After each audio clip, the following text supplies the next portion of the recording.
Jamás pensé que el golpe más fuerte de mi vida no vendría de un extraño, sino de mi propio hermano. Así quiero empezar mi relato, porque aún hoy, cuando cierro los ojos y recuerdo todo lo que pasó, siento ese vacío en el estómago, esa punzada en el pecho que me dice que la sangre, a veces, puede ser más peligrosa que cualquier enemigo. Yo llegué a Estados Unidos con 22 años, lleno de sueños, como la mayoría de los que cruzamos. No tenía papeles, no tenía nada asegurado, pero tenía la fe de que trabajando duro podría ayudar a mi mamá que se había quedado en México, y también, que poco a poco, lograría levantar una vida digna para mí. Los primeros años fueron durísimos. Dormía en el piso de un cuarto compartido con otros 4 muchachos, apenas tenía para mandar algo de dinero a casa, y trabajaba en lo que cayera, limpieza, construcción, cargar cajas en una bodega. Pero con el tiempo, fui escalando. Aprendí inglés, me esforcé, y finalmente conseguí un empleo estable en una compañía de remodelaciones. No era millonario, pero podía pagar mi renta, enviar dinero a mi madre y hasta soñar con comprar un carro propio. Y fue en ese punto, cuando por fin sentía que la vida me sonreía, que mi hermano menor, Oscar, apareció en escena. Él siempre había sido el consentido de mi mamá. 2 años menor que yo, pero con una astucia increíble para manipular a la gente. Mientras yo me partía el lomo trabajando y mandando dinero, él se gastaba lo que ganaba en fiestas, alcohol y deudas. Cuando me llamó por primera vez para pedirme ayuda, yo no dudé ni un segundo. Hermano, dame chance. Necesito salir de unas deudas, te lo juro que apenas me recupere te devuelvo cada centavo. Lo recuerdo bien. Estaba en mi cuarto pequeño, con apenas un ventilador viejo que hacía más ruido que aire, escuchando su voz al otro lado de la línea. Y mi corazón, como siempre, se inclinó a confiar. Le mandé dinero, y después, más dinero, y nunca lo devolvía. Pasaron meses, luego un par de años, y parecía que su vida iba de mal en peor. Hasta que un día me dijo que quería venir a Estados Unidos. Allá sí voy a trabajar, allá sí voy a cambiar, me prometió. Yo dudé, pero terminé ayudándolo a cruzar. Le presté parte de mis ahorros para pagarle al coyote, lo recibí en mi propio apartamento y lo metí a la compañía donde yo trabajaba. Al inicio parecía que todo iba bien. Se levantaba temprano, trabajaba duro, hasta me hacía bromas de camino a la obra. Yo sentía orgullo. Pensaba, al fin, mi hermano está tomando el buen camino. Pero no pasó mucho tiempo antes de que su verdadera cara empezara a salir de nuevo. Empezó a ausentarse, a llegar borracho, a gastarse el dinero en apuestas. Yo trataba de hablarle, de aconsejarlo, pero cada vez que lo hacía, me gritaba: «Tú no eres mi papá, no me digas qué hacer». Las discusiones fueron creciendo, hasta que un día me encontré con algo que me partió en dos. Descubrí que estaba robando de mis ahorros.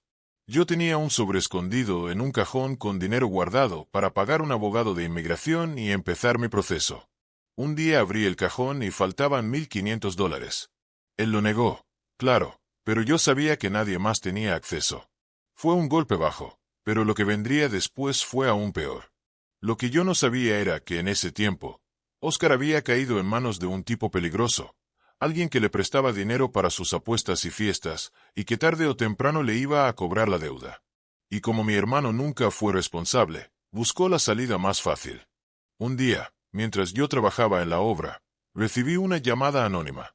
Era raro, porque la voz estaba distorsionada, como si intentara disfrazarse. «Sabemos que no tienes papeles, ten cuidado». Colgué de inmediato, pensando que era una broma de mal gusto. Pero al día siguiente, cuando regresaba del trabajo, había una patrulla de inmigración estacionada cerca de mi edificio.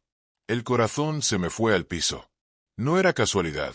Por semanas viví con miedo, mirando por encima del hombro, evitando salir mucho. Hasta que un vecino me dijo algo que me dejó helado. «Oye, vi a tu hermano hablando con unos oficiales el otro día. Parecía darles información». Al inicio no lo creí. Era imposible. ¿Cómo mi propio hermano me haría algo así? Pero poco a poco empecé a conectar las piezas. Las miradas extrañas, las preguntas raras que Oscar me hacía sobre mis horarios, y el hecho de que justo cuando más hundido en deudas estaba, yo empezaba a sentir la soga en el cuello. Y entonces, un día, Escuché con mis propios oídos lo que confirmó mi peor pesadilla. Me había quedado despierto porque no podía dormir. Desde mi cuarto escuché que mi hermano hablaba por teléfono en voz baja. Fui acercándome hasta la sala, y aunque trataba de susurrar, lo escuché claro. Sí, ya les pasé toda la información. Él entra a trabajar a las 7, regresa como a las 5. Les dije la dirección exacta. ¿Los $7,500? ¿Cuándo me los van a dar? Sentí un vacío en el estómago. Me apoyé contra la pared porque las piernas no me sostenían. Mi propio hermano estaba vendiéndome a inmigración por una recompensa. El dolor se mezcló con rabia, pero no hice ruido. Regresé a mi cuarto, cerré la puerta y me quedé mirando el techo toda la noche, sin poder creerlo. Esa fue la primera vez que pensé seriamente en desaparecer. Los días siguientes fueron un infierno. Me levantaba como siempre, iba a trabajar, pero con el miedo constante de que en cualquier momento me fueran a esperar en la esquina para arrestarme. Y lo más duro era fingir que no sabía nada. Fingir que no había escuchado a mi hermano planear mi ruina.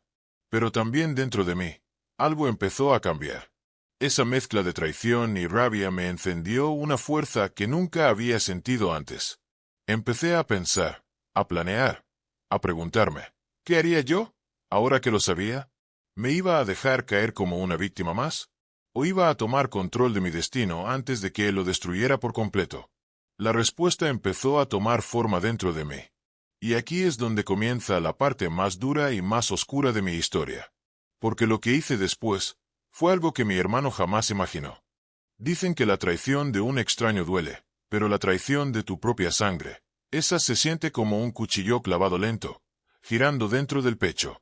Yo seguía trabajando, seguía fingiendo que todo estaba normal, pero cada vez que miraba a Oscar a los ojos, veía el reflejo de alguien que ya no reconocía como hermano. Y lo peor era que él no sospechaba que yo había escuchado aquella llamada, que yo ya sabía de los $7,500 de recompensa que estaba buscando a cambio de entregarme. Durante esas semanas, dormía poco, casi nada. Pasaba las noches sentado en la orilla de la cama, repasando en mi cabeza cada palabra que había escuchado, cada señal que había ignorado, cada vez que lo había defendido frente a mi madre diciendo que era solo una etapa, o que ya iba a cambiar. Me di cuenta de que llevaba años cargando con él, tratando de salvarlo de sí mismo, mientras él me veía únicamente como una fuente de dinero y ahora, como un boleto de salida para sus deudas. Pero yo no iba a dejar que me destruyera.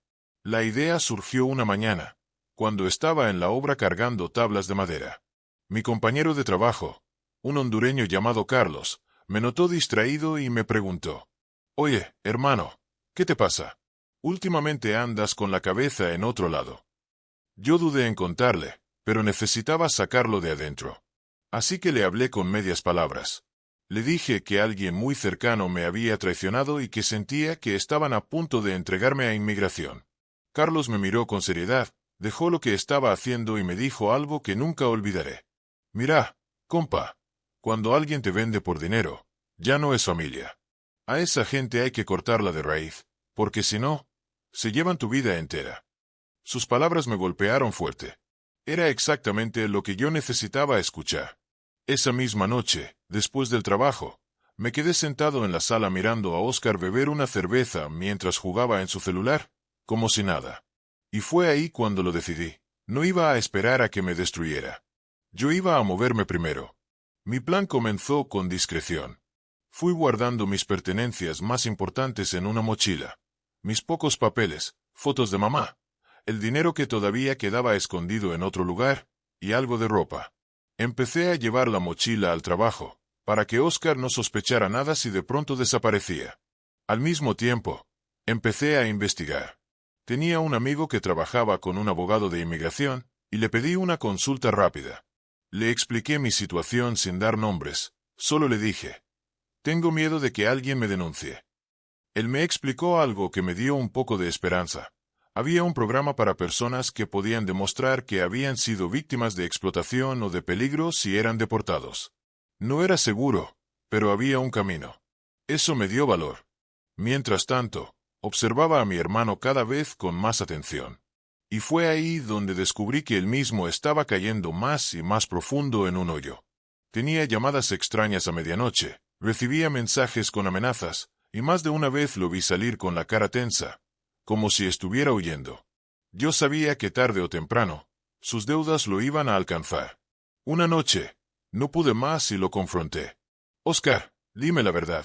¿En qué estás metido?» Él levantó la vista del celular, molesto, y me gritó. «No te importa. Tú solo preocúpate por lo tuyo». «Por lo mío. ¿Sabes qué es lo mío? Lo mío es que yo te traje aquí. Yo te conseguí trabajo. Yo te abrí las puertas de mi casa. Y así me pagas, metiéndose en problemas que también me pueden arrastrar a mí». Él se quedó callado un segundo, pero luego soltó una risa burlona. «Ay, hermano, siempre tan santo. Tú crees que eres perfecto, ¿verdad? Pues te tengo noticias. Aquí el que sobrevive es el que sabe vender, y yo estoy sobreviviendo». Esa última frase me perforó. El que sabe vender. Yo ya sabía lo que significaba. Mi rabia casi explotó en ese momento, pero me contuve. Porque dentro de mí ya había tomado una decisión. No iba a dejar que me destruyera, yo iba a exponerlo antes. Los días siguientes actué normal. Pero en silencio, empecé a recopilar pruebas. Grabé con mi celular algunas de sus llamadas sospechosas, tomé fotos de los mensajes de amenazas que llegaban a su teléfono cuando él lo dejaba descuidado, y guardé todo. Sabía que tarde o temprano necesitaría esas pruebas. Y llegó el día en que la tormenta se desató. Era un viernes. Yo había salido del trabajo más temprano. Cuando regresaba, vi desde la esquina unas luces intermitentes frente a mi edificio. El corazón me dio un vuelco. Eran agentes de inmigración. No pensé dos veces. Me escondí detrás de unos carros estacionados y observé desde lejos. Vi cómo los agentes entraban al edificio con papeles en mano, y al minuto siguiente, vi a Oscar, saliendo de la puerta principal, señalando hacia mi apartamento. Era él, mi propio hermano, guiando a inmigración hacia mí. Sentí que el mundo se me derrumbaba, pero también algo dentro de mí se encendió. Porque aunque era el momento más peligroso de mi vida, también era el momento que me confirmaba lo que ya sabía. Él me había vendido. Yo no regresé al apartamento esa noche. Me refugié en casa de Carlos, mi compañero de trabajo. Le conté todo, ya sin filtros. Él me escuchó en silencio y luego dijo: «Entonces ya no hay duda, hermano. Tu hermano ya no es tu hermano, es tu enemigo». Dormí en un colchón en el piso, temblando de miedo, pero también con una claridad que no había sentido en semanas. Al día siguiente, tomé una decisión que cambiaría todo. Fui directamente a hablar con el abogado que me habían recomendado. Le entregué todas las pruebas que tenía, las grabaciones, las fotos, los mensajes. Le expliqué que estaba siendo víctima de una traición familiar y que mi vida corría peligro si me deportaban, porque mi hermano estaba ligado a gente peligrosa en México también. El abogado me miró serio y me dijo: «Esto es grave, pero puede jugar a tu favor. Si logramos demostrar que eres víctima de explotación o de un plan de extorsión, podemos pelear tu caso. No va a ser fácil, pero hay una oportunidad». Por primera vez, vi un rayo de esperanza. Mientras tanto, Oscar seguía sin saber nada. Yo no regresé al apartamento en varios días, y él empezó a llamarme, dejarme mensajes fingiendo preocupación. «Hermano, ¿dónde estás? No te he visto. ¿Todo bien?». Pero ya no le creía nada. Sabía que detrás de esa voz falsa estaba el mismo hombre que me había vendido por $7,500. Y aunque todavía me dolía hasta el alma, también sabía que ya no podía volver atrás. Porque lo que yo iba a hacer después, iba a darle la lección de su vida. Cuando decides no ser más una víctima, descubres una fuerza que ni siquiera sabías que tenías. Esas palabras resonaban en mi cabeza mientras me miraba al espejo en el baño de la casa de Carlos. Tenía los ojos rojos de tanto desvelo, la barba crecida, y un cansancio que no era solo físico, sino del alma. Pero también tenía algo distinto, una decisión firme. Ya no iba a correr. Ya no iba a esconderme. Era mi turno de mover las piezas. En los días siguientes, empecé a construir cuidadosamente mi contraataque. Con la ayuda del abogado, presentamos una denuncia formal explicando que estaba siendo víctima de chantaje y que existía un peligro real de deportación orquestado por mi propio hermano. Él me explicó que este tipo de casos podían considerarse bajo ciertos programas de protección, pero necesitaba pruebas sólidas. Y las pruebas yo las tenía. Las grabaciones de sus llamadas, las fotos de los mensajes amenazantes que recibía de sus amigos, y sobre todo, el recuerdo imborrable de aquella noche en la que lo vi entregar mi dirección a los agentes. El abogado me recomendó mantener un perfil bajo mientras avanzaba el proceso, así que seguí escondido en casa de Carlos. A veces, mientras trabajábamos juntos en la obra, él me decía: «Hermano, esto que estás viviendo es una prueba. Dios nunca nos pone algo que no podamos cargar». Esas palabras me daban calma, aunque por dentro yo hervía de rabia. Porque mientras yo luchaba por no perderlo todo, mi hermano seguía libre, disfrutando de la traición que había cometido. Un sábado por la tarde, recibí una llamada de un número desconocido. Contesté con cautela, y al otro lado de la línea escuché una voz grave. «Tú eres el hermano de Oscar, ¿verdad?». Sentí un escalofrío recorrerme la espalda. «¿Quién habla?», pregunté, tratando de sonar firme. «No importa quién soy. Solo quiero que sepas que tu hermanito nos debe mucho dinero. Y si él no paga, lo va a pagar con su vida. Así que más le vale conseguir esos $7,500 rápido». Colgaron de golpe. Me quedé paralizado. En ese instante comprendí que Oscar no solo me había traicionado a mí, sino que se había metido en un juego mucho más peligroso de lo que imaginaba. Y lo peor era que, en medio de su desesperación, me había querido usar como moneda de cambio. Pero entonces, una idea empezó a tomar forma en mi mente. Una idea que me daría justicia. Al mismo tiempo, pondría a mi hermano frente a las consecuencias de sus actos. Lo primero que hice fue contactar nuevamente al abogado y contarle de la llamada. Me sugirió grabar cualquier comunicación futura para reforzar mi caso. Así que empecé a llevar mi celular siempre preparado. Días después, llegó el momento que cambiaría todo. Oscar me llamó. «Hermano, necesitamos hablar». Su voz sonaba tensa, nerviosa, como nunca antes la había escuchado. «¿Hablar? Después de todo lo que hiciste». Respondí con frialdad. «No, escucha. Las cosas se me salieron de control. Yo no sabía que iba a llegar tan lejos. Tan lejos como vender a tu propio hermano por $7,500. Hubo un silencio largo al otro lado de la línea. Luego, su voz tembló. «Perdóname, por favor. Yo no sabía qué hacer, estaba desesperado. Los tipos con los que me metí son peligrosos. Me están presionando. Si no consigo el dinero, me van a matar». Me quedé escuchando, grabando cada palabra. Era la confesión que necesitaba. Y pensaste que lo mejor era entregar a tu propia sangre. «Hermano, no entiendes. Yo no quería, de verdad. Fue un error. Déjame arreglarlo». Colgué sin decir más.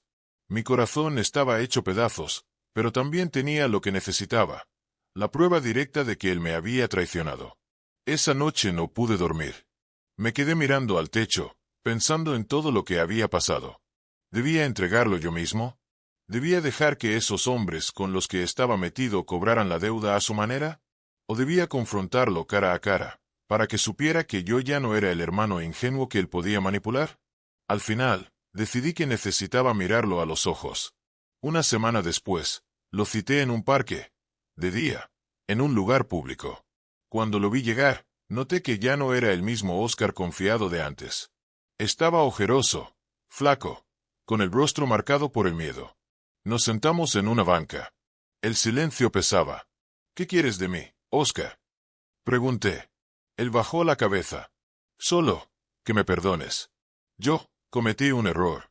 Estaba desesperado. Pensé que era la única salida». «¿Y yo qué? Yo no importaba. Tu hermano, el que te trajo, el que te dio techo, el que te consiguió trabajo. Yo era tan poco para ti que me cambiaste por $7,500. Él se tapó la cara con las manos y empezó a llorar. «No sabes lo que es deberle a esa gente. Ellos no perdonan. Yo no quería arrastrarte, te lo juro». Lo miré fijamente. Parte de mí quería abrazarlo, recordar los momentos de infancia, cuando jugábamos juntos en el patio de la casa de mamá. Pero otra parte, la más herida, sabía que ya no había vuelta atrás. «Oscar, tú mismo cavaste tu tumba. Yo ya no puedo salvarte». Él levantó la vista, asustado. ¿Qué quieres decir? Me levanté de la banca. Respiré hondo, y le dije la verdad. Tengo pruebas de todo. Grabaciones, mensajes, tu confesión. Y voy a usarlas. Ya no vas a poder destruirme, porque ahora, la justicia va a caer sobre ti. Lo dejé ahí, temblando, mientras me alejaba con el corazón hecho pedazos. Esa fue la última vez que lo vi libre. Con la ayuda del abogado, entregamos todo a las autoridades. No pasó mucho tiempo antes de que lo arrestaran, no por lo que me hizo a mí, sino por las deudas y vínculos con esa gente peligrosa que ya estaban en el radar policial.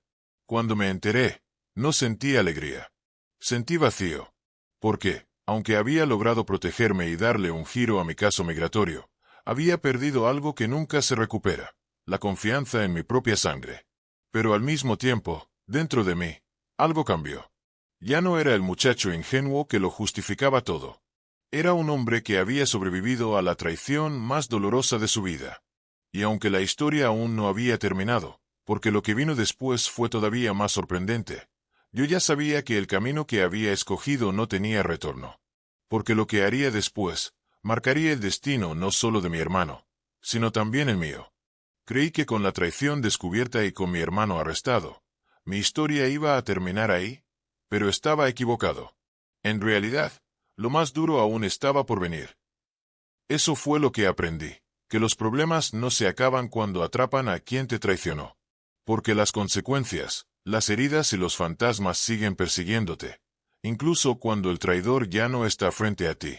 El día que me enteré de que Oscar había sido arrestado, me quedé sentado en silencio en la mesa de la cocina de Carlos. Él me miraba, esperando que yo reaccionara, que dijera algo. ¿Y cómo te sientes?, preguntó finalmente.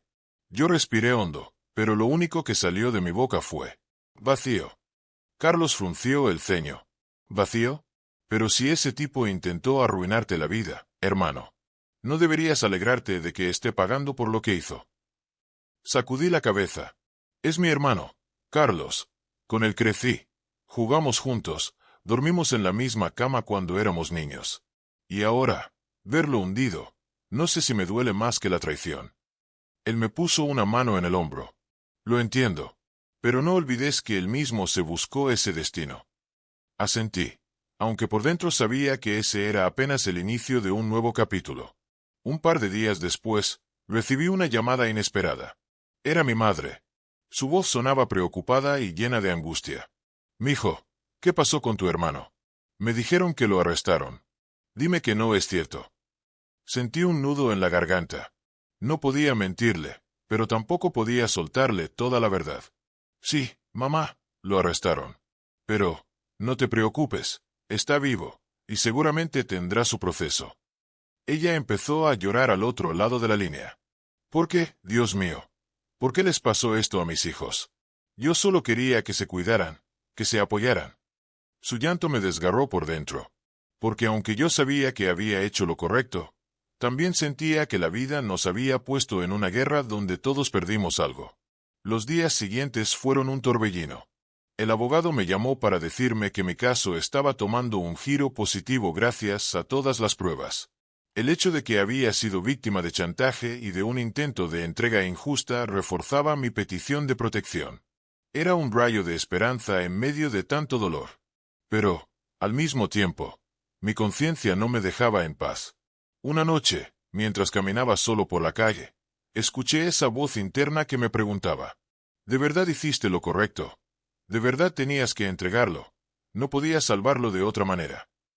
Me detuve bajo un poste de luz y me quedé mirando mi sombra en el suelo. Parte de mí quería creer que había hecho lo único posible para salvarme, pero otra parte me decía que había traicionado a mi hermano de la misma manera que él me traicionó a mí. Un par de semanas después, recibí la noticia de que Oscar quería verme. Desde la cárcel, había enviado un mensaje a través de un conocido pidiéndome una visita. Pasé noches enteras pensando si debía hacerlo o no. ¿Qué me iba a decir? ¿Me culparía? ¿Me insultaría? ¿O acaso me pediría ayuda? Al final, decidí ir. Necesitaba cerrar ese capítulo con mis propios ojos. El día de la visita, el camino hasta el centro de detención se sintió eterno. El lugar olía a desinfectante y tristeza. Cuando finalmente me hicieron pasar al área de visitas, lo vi. Mi hermano estaba del otro lado del vidrio, con un uniforme naranja, esposas en las manos, y una mirada que ya no era la misma. Me senté frente a él, tomé el auricular, y con la voz temblorosa dije: «Hola, Oscar». Él levantó la mirada lentamente. Por unos segundos no habló, solo me observó. Y luego, con lágrimas en los ojos, dijo: «Hermano, lo siento». Me quedé en silencio. Yo, no tengo excusas. Fui un idiota, un cobarde. Te fallé de la peor manera. Y ahora estoy aquí, pagando el precio. Pero te lo juro, cada noche pienso en ti, y me odio a mí mismo por lo que hice. Las palabras me golpearon como un martillazo en el pecho. Porque aunque yo había esperado odio, lo que encontré fue arrepentimiento. ¿Por qué, Oscar?, le pregunté. ¿Por qué me vendiste, después de todo lo que hice por ti? Él bajó la cabeza. Porque soy débil. Porque me dejé llevar por el miedo y la ambición. Pensé que con ese dinero podría librarme de los problemas, y no vi que el verdadero problema era yo. Las lágrimas rodaban por su rostro. No espero que me perdones, hermano. Solo quería decírtelo antes de que me deporten. Porque sé que no hay vuelta atrás para mí. Salí de esa visita con el alma destrozada. Parte de mí quería abrazarlo, llevarlo de regreso al pasado, borrar todo lo que había pasado. Pero otra parte sabía que ya no había remedio. Oscar iba a enfrentar la cárcel y la deportación. Y yo tenía que aprender a vivir con la cicatriz de su traición. Las semanas pasaron y mi caso migratorio avanzó. El abogado me dijo que había grandes posibilidades de obtener un estatus temporal protegido mientras resolvían mi situación. Era una buena noticia, pero no la celebré, porque cada victoria mía parecía construirse sobre la caída de mi hermano. Una tarde, recibí otra llamada de mamá. «Mijo, tu hermano me escribió una carta desde allá. Dice que está arrepentido, que sueña con regresar a empezar de nuevo. ¿Tú crees que todavía haya esperanza para él?» No supe qué contestarle. «No lo sé, mamá, solo Dios sabe». Y esa era la verdad. Yo no podía salvarlo. Yo solo podía salvarme a mí mismo. Pero lo que no sabía en ese momento era que la historia todavía guardaba una última vuelta de tuerca. Porque lo que pasó después, con Oscar, me demostraría que la vida siempre tiene una manera inesperada de cobrarnos las deudas pendientes. Dicen que el tiempo cura las heridas, pero la verdad es que el tiempo solo te enseña a vivir con las cicatrices. Ya habían pasado meses desde que Oscar había sido arrestado. Yo seguía trabajando, intentando reconstruir mi vida poco a poco, mientras mi caso migratorio avanzaba gracias al abogado y a todas las pruebas que había entregado. El miedo que antes me paralizaba ya no me dominaba, pero había algo dentro de mí que no me dejaba en paz, la sensación de que aún había cuentas pendientes entre mi hermano y yo. Un día, recibí una carta. Era de él. La abrí con manos temblorosas, sin saber qué esperar. «Querido hermano, sé que tal vez ya no quieras saber nada de mí, y no te culpo. Te fallé de la peor manera, y cargué con el peso de mi propia cobardía. Aquí en la celda, cada día pienso en ti, en mamá, en lo que destruí por dinero. Los $7,500 nunca llegaron, y aunque hubieran llegado, nada valía más que tu confianza. Perdí todo, y lo merezco. Solo quiero que sepas que, aunque sea tarde, me arrepiento. Si algún día puedes perdonarme, estaré agradecido. Y si no, al menos quiero que vivas tranquilo, sin cargar con lo que yo hice. Con amor y dolor. Tu hermano, Oscar». Me quedé con esa carta entre las manos mucho tiempo, con lágrimas que no podía contener. No sabía si era demasiado tarde, pero esas palabras, al menos, me mostraban que en lo más profundo de su ser, todavía quedaba un pedazo de aquel hermano con el que había crecido. Un par de meses después, me enteré de la noticia. Oscar había sido deportado. Al principio, sentí una mezcla de alivio y tristeza. Alivio, porque ya no podía hacerme daño directamente. Tristeza, porque sabía que lo esperaba un destino incierto en México, rodeado de las mismas personas peligrosas a las que les debía dinero. Pasaron semanas sin saber nada de él.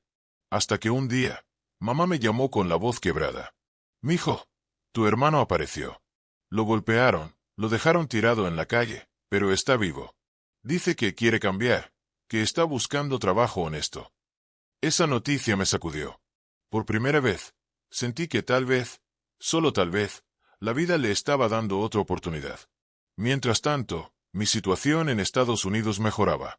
El abogado logró conseguirme un permiso temporal que me permitía trabajar y estar protegido mientras mi caso se resolvía. Era como volver a respirar después de tanto tiempo bajo el agua. Pero aún con esa victoria, dentro de mí había una espina, la relación con mi hermano. Una noche, mientras miraba la carta que me había enviado, comprendí algo importante. Yo no podía cambiar lo que él había hecho, no podía borrar la traición, pero sí podía decidir cómo vivir con ella. Y cargar odio solo me estaba encadenando más. Así que tomé el teléfono y marqué el número de mamá. Mamá, quiero hablar con Oscar. Cuando escuché su voz al otro lado de la línea, se me encogió el corazón. Hermano, ¿de verdad eres tú? Respiré profundo. Sí, soy yo. Escucha, no te llamo para reclamarte. Solo quiero decirte algo. Yo ya no cargo odio contra ti. Lo que hiciste me destruyó, pero también me enseñó a ser más fuerte. No sé si algún día pueda confiar en ti otra vez, pero te perdono. Hubo un silencio largo, y luego escuché su llanto.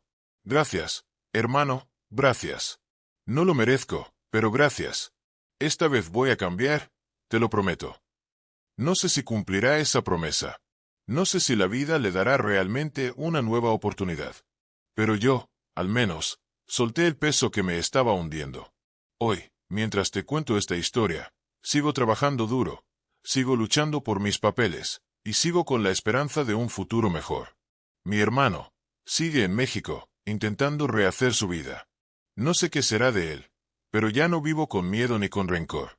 Porque entendí que la traición puede romperte, pero también puede transformarte. Y yo decidí que mi vida no iba a terminar en una celda, ni en la sombra de la traición. Yo decidí que mi vida iba a seguir adelante, más fuerte que nunca. Si llegaste hasta aquí, gracias por escuchar mi historia. Ojalá te deje una reflexión. No todos los que llevan tu sangre llevan también tu lealtad. Y a veces, perdonar no es por ellos, es por ti mismo, para seguir caminando sin cadenas.